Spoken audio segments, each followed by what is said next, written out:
What's good, dwellers? Hope y'all doing fine, because today we're diving into something truly special. Open world games that are, dare I say, perfect. I'm talking about those games that completely suck you in, where every corner of the map tells a story and every decision feels like it really matters. So grab your gear, mount up, or fire up that engine, because we're about to count down the top 10 perfect 10 out of 10 open world games that you must play. Let's get into it. And hit that sub button if you haven't done it already. Thank you. Starting off strong with The Witcher 3, Wild Hunt. It's a game that, once you start, you can't stop. From the moment you step into the boots of Geralt of Rivia, you're transported into a world full of danger, beauty, and moral complexity. This isn't just any RPG. It's an open-world adventure that mixes heart-pounding combat with some of the best storytelling I've ever experienced. The world itself is breathtaking. The detail in every town, forest, and mountain feels like you're part of a living, breathing world. What I love most about The Witcher 3 is the complexity of its choices. Every decision matters, and the story is so nuanced that I often found myself questioning what I would do if I were in Geralt's shoes. From chasing down monsters to unraveling political plots, there's never a dull moment. And let's talk about the side quests. They're not just filler, they're rich with story and character development. The Witcher 3 isn't just a game, it's an experience that stays with you long after the credits roll. You definitely have to give this game a try. You won't be disappointed, that's for sure. Now we get into Red Dead Redemption 2. A game that's so much more than just an open-world action-adventure. It's an emotional journey set in 1899, as you step into the worn boots of Arthur Morgan, a man with a troubled past and a complex present. What gets me every time I play this game is the sheer immersion. The world feels alive, almost like it has its own heartbeat. Whether I'm in the snow-covered mountains, the sweltering deserts, or just fishing by a quiet river, there's something about the little moments that truly stand out. The game offers these peaceful respites, making the violence and chaos feel all the more impactful. I remember spending an entire afternoon just riding across the plains, not even caring about missions. The sunsets, the wildlife, the way the clouds move, it's like Rockstar captured the soul of the American frontier. And let's not forget the story. Arthur's journey is one that stays with you, challenging your morality, making you think about loyalty, survival, and the price of freedom. If you're into deep character-driven narratives, RDR2 will pull you in and not let go.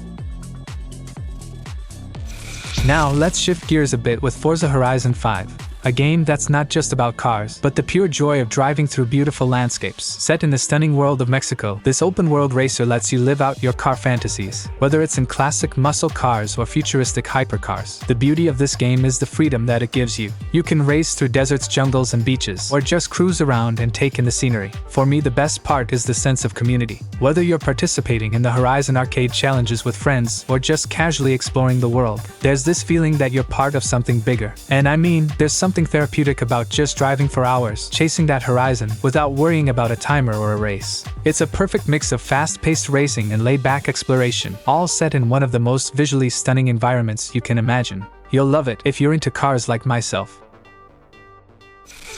Elden Ring is one of those games that comes around once in a generation, and for good reason. It's a masterpiece from Software, combining the studio's trademark difficulty with an open world that feels alive and dangerous. Set in the lands between, you play as a tarnished, someone who's been exiled but given a chance to reclaim their honor. What makes Elden Ring so special is how it marries the brutal challenge of the Dark Souls games with the vast, expansive world of an open-world RPG.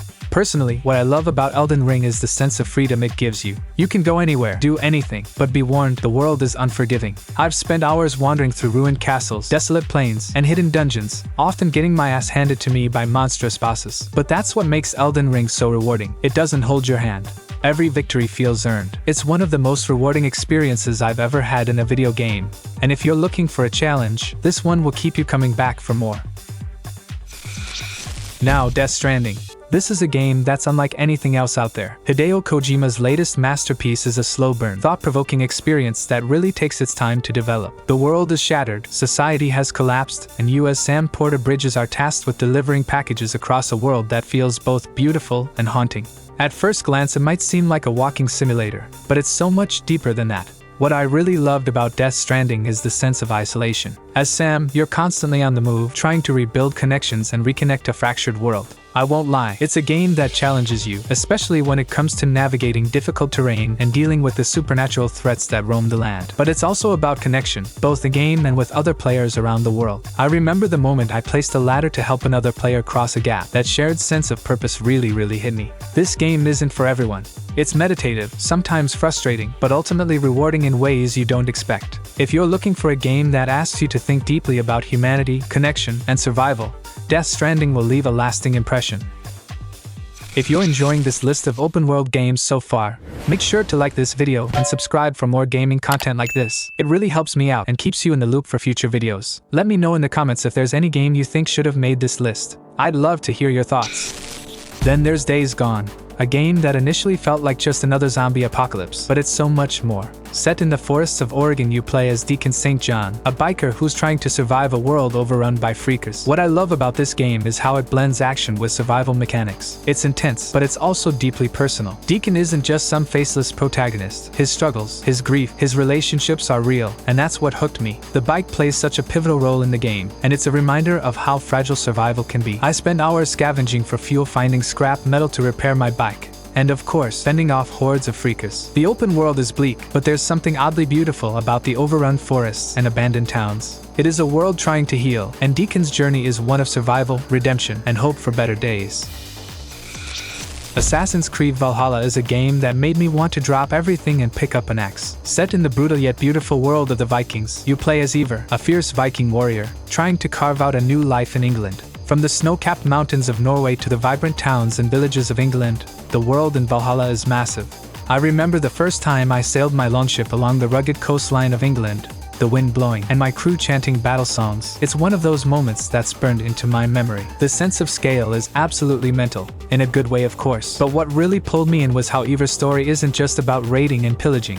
It's about loyalty, power, and what it means to lead. You're constantly making decisions that impact your clan and its future. The world building here is exceptional. Every region has its own unique flavor, and there's a satisfying mix of combat, exploration, and narrative-driven quests. And let's not forget the visceral combat. It's brutal, satisfying, and rewards you for being strategic. If you've ever dreamed of being a Viking warrior, Valhalla gives you that chance and even more.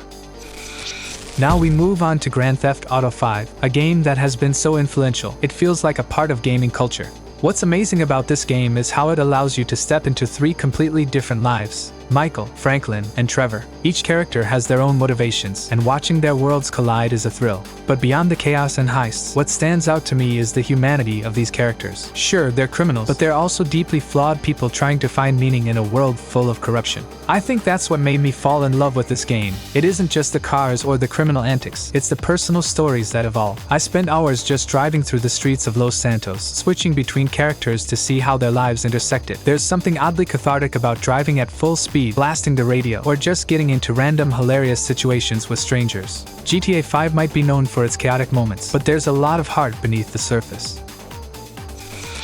Mad Max is one of those games that throws you right into the chaos and doesn't let go. Set in a post-apocalyptic world where gasoline and water are more valuable than gold, this game captures the harshness of survival in a way that's raw and brutal. You play as Max Rokotansky, a lone wanderer who's trying to survive the wasteland while battling insane warlords and scavengers. What immediately grabbed me about Mad Max is the car combat. Blowing up enemy vehicles, ramming through barricades, and customizing your own car to be a killing machine is incredibly satisfying. But there's more to the game than just destruction. There's a sense of loneliness in Max's journey, a deep-seated longing for peace that keeps him moving forward. The world is bleak, but there's a weird beauty in the desolation. The story is simple, but it's powerful, and Max's quest for redemption adds an emotional layer to the action. Whether you're racing through the desert, fighting off enemies, or scavenging for resources, there's a constant sense of danger, and that's what makes the experience so gripping. If you like intense action and a world that feels like it's on the brink of collapse, Mad Max delivers it all.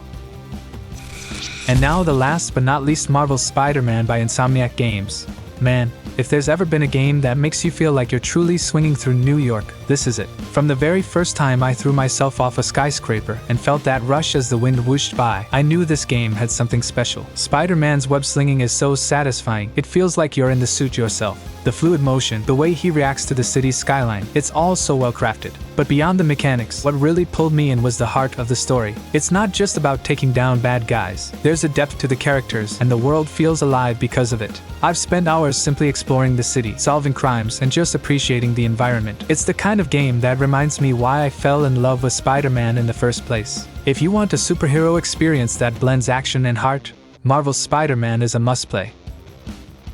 At the end of the day, the magic of open-world games is that they allow you to define your journey. Whether it's about becoming a legend, surviving the apocalypse, or simply taking in the beauty of the world, there's an open-world game for everyone. And each one of these titles has made its mark, whether through exceptional storytelling, revolutionary gameplay, or simply creating worlds that feel alive. If you're into deep narratives, expansive worlds, and the freedom to play your way, these top 10 open-world games are essential experiences you can't miss. If you enjoyed this list, don't forget to hit the like button, subscribe, and drop a comment below which game you're most excited to try. Your support means a lot, and I'd really love to hear your thoughts. Thanks for watching, and I'll see you in the next one. Bye, dwellers.